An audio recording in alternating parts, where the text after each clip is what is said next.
The accident happened back in 2002. Ironically, I was driving from San Diego to Monterey to do some training at Fort Ord.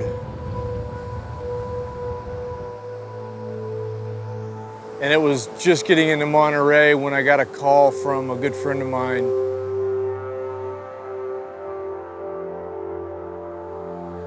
It was obviously very tough. I can't even begin to imagine what it was like for Jimmy and Patty and Tim and Drew and Sarah, and obviously for his wife, Kim.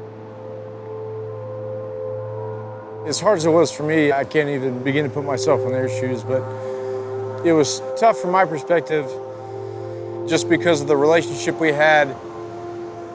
It was the first good friend that I lost in the line of service.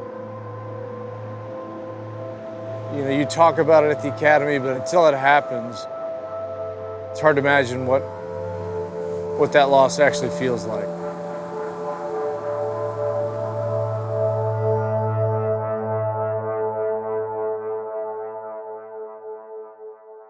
Here's the football that Matt gave me. Got all the football players to sign it, and there's Matt's signature there. And then there's Tim's. So here's a photo, my sister there and me. That was at Christmas time. I think that was his first trip home. Matt and I were buds. We got along great. We had similar personalities growing up. We had a huge age difference, which looking back is kind of a bummer. Tim had a lot of special times with Matt in college that, obviously I was not able to have. But growing up, he was my bud. We were best friends. Here was another one, my old John boat that I bought for $395 or something. That was Matt and me here. We were just in our little cove fishing. Matt and I had a cool brotherly relationship for sure. All right, where's the ball? Let's see the 50-yarder. I don't have a ball. Oh, we can find a ball. I'd give it a shot if y'all had a ball. I'll find a ball.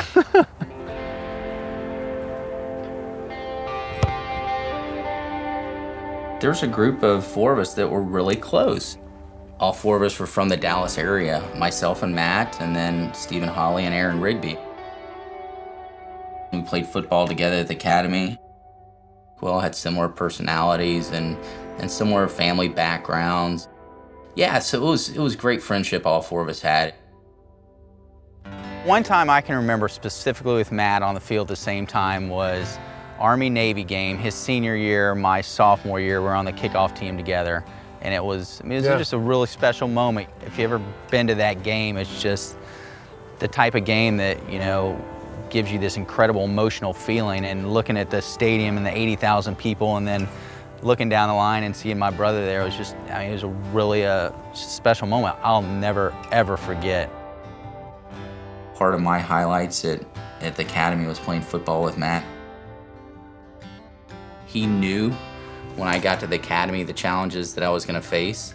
He took me under his wing and, guided me and helped me through that tough first year that all freshmen have.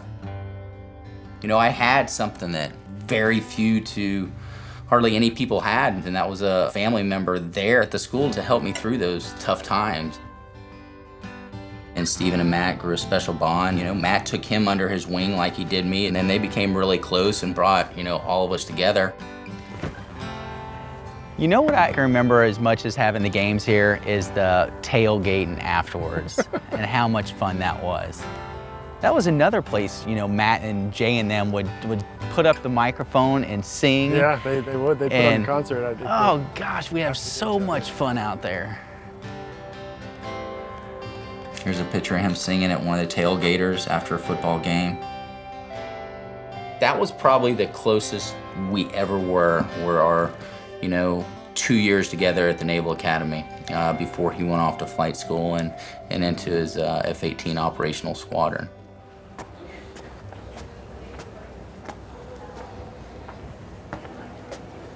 I use Matt all the time when I talk about Memorial Hall Week tours and stuff, and I talk about Mem Hall and how important it is to us, and I talk about Matt. So it's a pretty pretty important. I thought Tim said he hadn't been back in so long, and he had never seen Memorial Hall with the names of classmates. Yeah. Yeah. It's one of those that kind of gets you every time we talk about it and see it.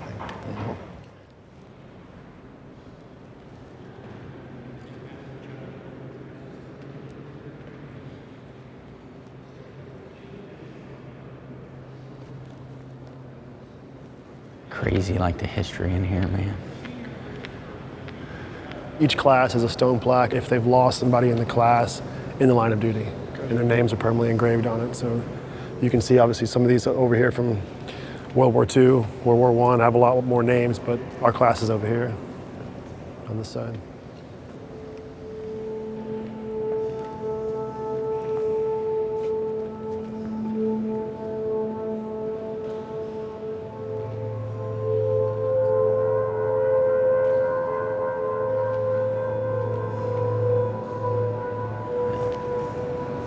Yep. Just crazy. It was 16 years ago, man.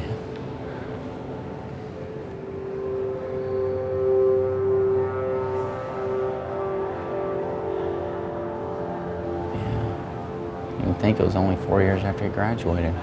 Were you in flight school then still, or did you already I get your had wings? just landed from my last flight, and we were having a winging party that night. Is that right? Yeah. So you were in Florida?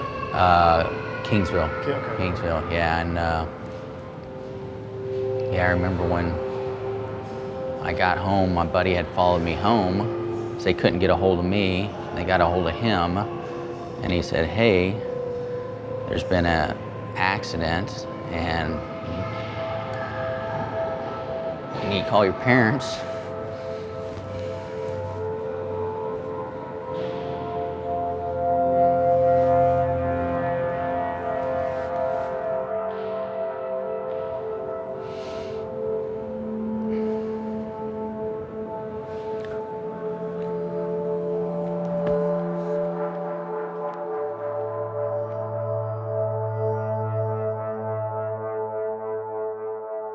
Matt always wanted to be a fighter pilot.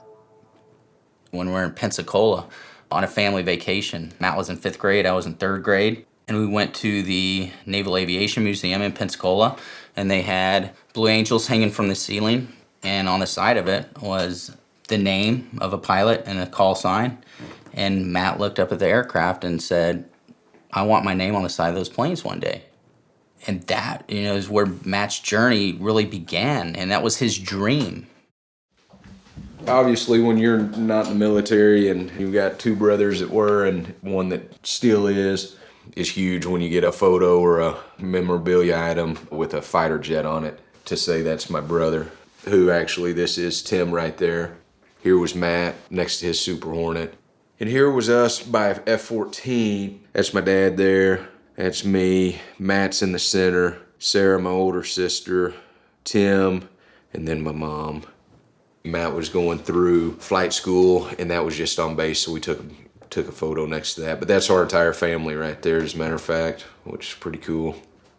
Not only did he go on to get his wings, but he got a fighter pilot slot and went on to fly, at that time, the newest aircraft in the military, which was the F-18 Super Hornet, which didn't surprise any of my family members, nor his friends. It was just Matt was that driven guy that, was going to figure everything out that he was after in life.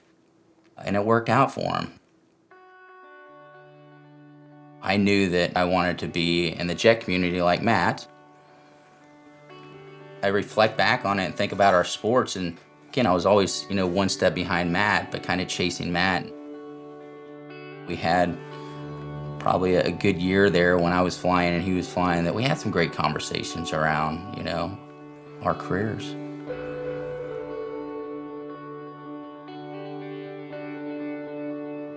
This is the F-18 Charlie Hornet. This is the aircraft I flew out in Lemoore, California. My brother flew the FA-18 Super Hornet. His was the Foxtrot model, and the Foxtrot model means 2 seats. So you have the pilot, and then you have the NFO, the Naval Flight Officer, in the back seat. When you typically walk up to a jet, you'll pre-flight it in anywhere from 5 to 10 minutes it'll take you. We'd have all the panels open, and we'd be looking at different avionics in there, making sure everything was set up for that type of mission.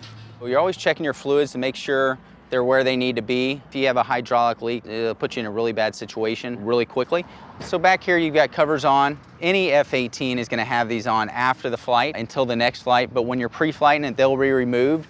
You're peeking in here to see if there's any FOD in there that could cause damage to your aircraft. As we talked about at the back, when we look into the jet intake, we're looking for any kind of FOD. If you do have FOD, you'll have an emergency that goes off that forces you to shut the engine down, then you're operating single engine, which it's nice, we do have 2 engines, but it's still very dangerous operating, and there are limitations with 1 engine. FOD is foreign object damage, so we refer to that a lot. We'll do FOD walkdowns, where you'll get out across the flight line as a group, as a squadron, and walk, and you'll pick up anything you see on the ground, from little rocks to sticks, pieces of paper, anything that could get in here. It could be as small as this and force you to shut the engine down. Under here we're looking for tire pressure, looking for that all our struts are connected, there's no loose wires, there's no leaks, as there's a lot of components up under here that we're checking out for leaks. Again, integrity of the jet parts. From what we know of Matt's accident, it was what they call a 4v4. So you've got 4 red aircraft, which are adversary aircraft, and then you got 4 blue aircraft, which are, you know, plain good aircraft, running tactical intercepts at each other. Not sure what happened with these 6 aircraft, but Matt's aircraft and the aircraft that collided with it were working essentially towards the same piece of sky off the coast of Big Sur. There was no radio calls of distress. I had a chance to listen to the tape, and you hear Matt roger up a call one time. Nothing that, you know, alluded to any danger. A little bit after that, the 2 aircraft collided, and all 4 men were lost at sea.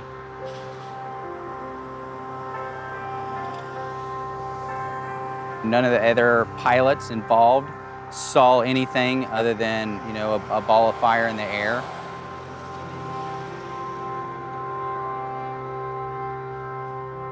We always want to know why, right? Was it FOD in the engine? Was it a mischeck? Was it pilot error? Was it this? And I don't know, and I'm not here to speculate at the end of the day, you know, whose fault it was. Was it mechanical? The bottom line is 4 great Americans are gone.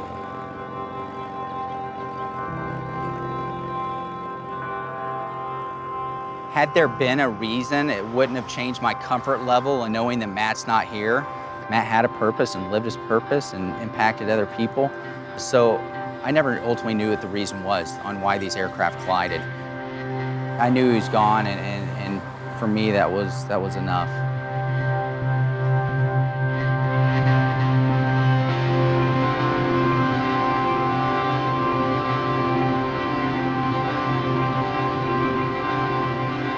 As a 24-year-old, having graduated the academy, having graduated BUDS, had deployed once, gotten back, you know, there's an air of certainly confidence that you have. I don't want to say invincibility, but you don't think that those type of accidents or those type of things are going to happen to you or anyone that you know. And once it does happen, it makes your chosen profession and the consequences thereof very real very quickly.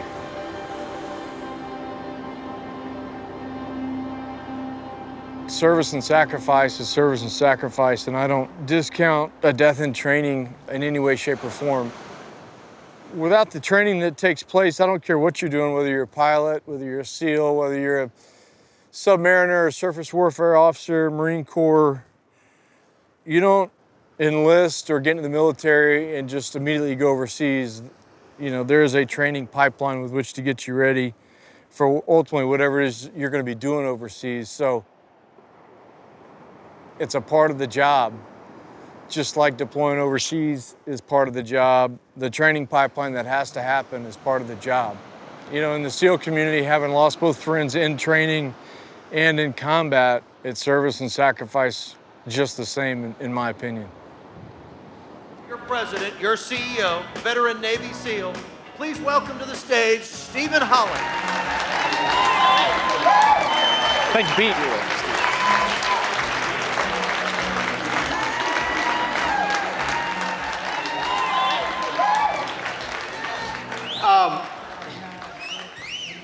It took me a minute there. I didn't know that David Lee Murphy was going to be talking, but the quick backstory there, and again, there's no coincidences here. The first good friend of mine that was killed in the line of duty after I graduated the Naval Academy was, and again, I'm emotional because his little brother's sitting right in front of me, but a guy named Matt Shubzda, and Matt and Aaron Rigby, whose name you heard reference there, who's on our executive board for Carry the Load. Matt and Aaron were good friends, the same age at the academy. Matt's little brother, Tim, was one of my best friends, still one of my very close friends today. The four of us did a lot together, and I made a reference to Debbie when we were in Las Vegas about a month ago when the song Dust on the Bottle came on. About that song reminded me of. Anyway, so I just want to thank everybody for being here tonight. It's amazing to see.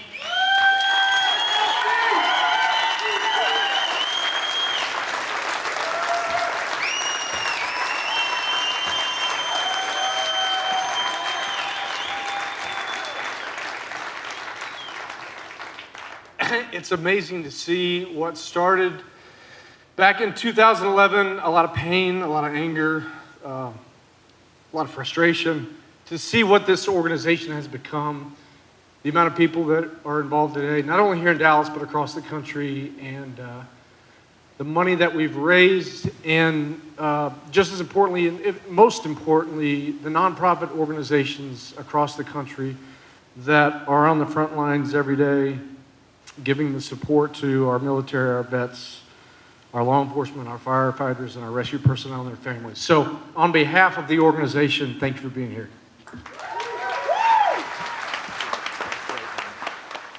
I can remember back to when I transitioned out of active duty, and that was in late 2010, early 2011, and met with Steven, and Steven said, hey, I need to connect with your dad. We've got an idea around Memorial Day, and I want to run some thoughts by him. And so I remember Steven and me having that conversation, and never in a million years would I thought that, you know, the leaders of Carry the Load and the backers would have taken this idea and turned it into this amazing event that raises millions of dollars, but beyond raising the money, which is great, it's impactful, it is doing great things with nonprofits, but emotionally it's healing people. It's a big part of the journeys families have, is how do we get over the hump, how do we move forward? And it's been special for our family. It's healed me in ways that I didn't know could be healed. The first year, 2011, with the connection that Steven had with Matt, he pushed the information out to Mom and Dad. Obviously, we were at the lake on Memorial Day weekend, as we used to always do. Mom said, hey, look what Steven's doing. He's gonna be running for 20 hours straight, and he's gonna have a picture of Matt on a 20-pound or 40-pound vest or whatever he had on. Heather and I decided that we were gonna drive in and watch him cross the finish line. He passed a photo to me and said, this is the first annual Carry the Load. And I lost it, obviously, with a picture of my brother on it. So I left there that day and went to Mom and Dad, and I said, this is what I will be doing for Memorial Day weekend from here on out. The first year we didn't have a whole lot of people show up. We had a few hundred participants and probably a few thousand people that were out there at the closing ceremonies. I don't know how he got wind of it, but Drew got wind of it somehow, and he was out there towards the end of it when I was hurting pretty bad. This was covered with, it was covered with sweat and goo and gel and Gatorade, and it was pretty nasty. But I took it off and handed it to him and wanted to make sure that he, not only he, but he and his parents knew that Matt and his memory and his legacy were a big part of what we were trying to do there in that first year with Carry the Load, and obviously since then over the last 8 years. I went to school with all three of these individuals. Matt, Ronnie Winchester, and JP, and Ronnie and JP were both Marines that were killed in '04 in Iraq. I had a weight vest that had Velcro on it. Wore this throughout the 20 hours that I was out there, and I think that year, a combination of predominantly running, but running and walking, I covered almost 60 miles, 65 miles, something like that. So to be able to look at these guys, it was obviously an inspiration. But it was also just as important to me to be able to show other people who are out there that didn't necessarily have a connection what Carry the Load was all about and who it was about for me personally. Carry the Load is a lot of different things to a lot of different people. For those families who've lost loved ones, it's an opportunity for them to come out and participate and make sure that legacy lives on and be able to tell their loved one's story to others. For those that don't have that direct connection, it's an opportunity to come out and learn about the brave men and women who are not only serving today, but who have made that ultimate sacrifice. For me personally, having kids that have grown up with it, it's a phenomenal opportunity to impact the next generation so that they can understand what service and sacrifice looks like. That's, I think, part of the magic and the beauty of Carry the Load is that if you ask 50 different people what Carry the Load meant to them, you'd probably get 45 different answers.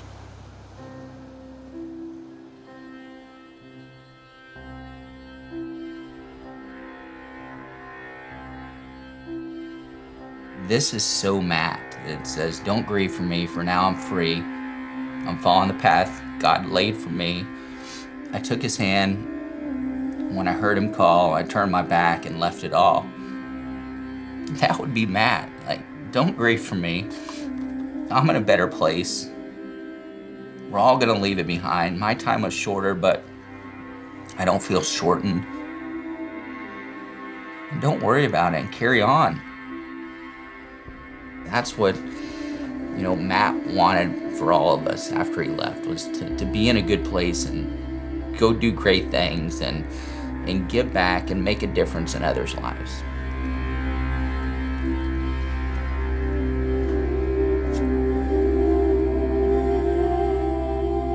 This is the California Central Coast, right around Big Sur. We are due west of Lemoore Naval Air Station. And this spot right here is actually the closest spot, closest proximity to where Matt's accident happened back in 2002. And without physically going out onto the water, into the water, this is the closest place we can come to visit that site.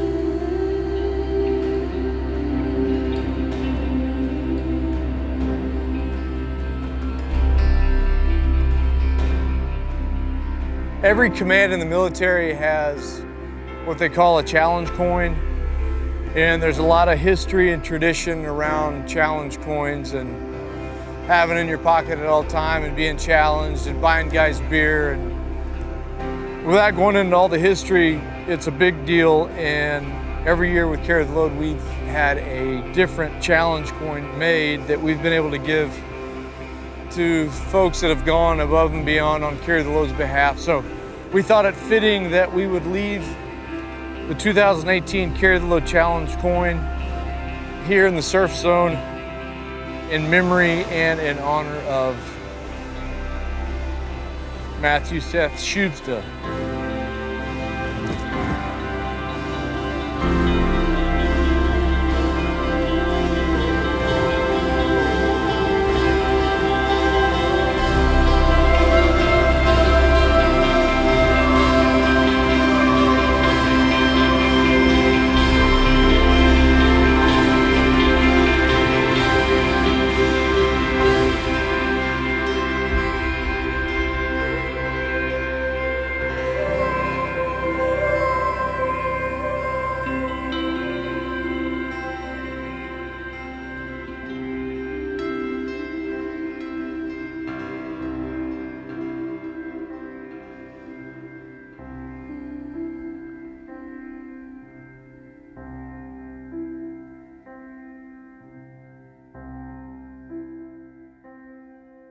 So this is Matthew Joseph Shubzda.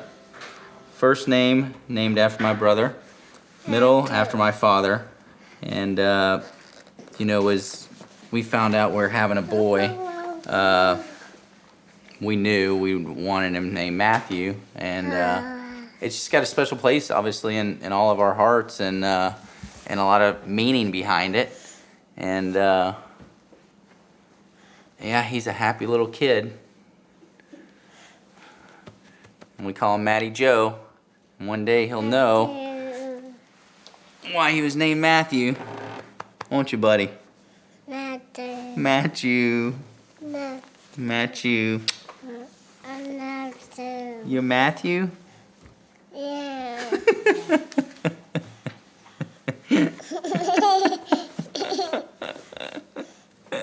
You're happy, Matthew, aren't you? Yeah. Yeah. And he, you know, funny thing is, he loves airplanes. He absolutely loves airplanes. So, never know what he might do one day.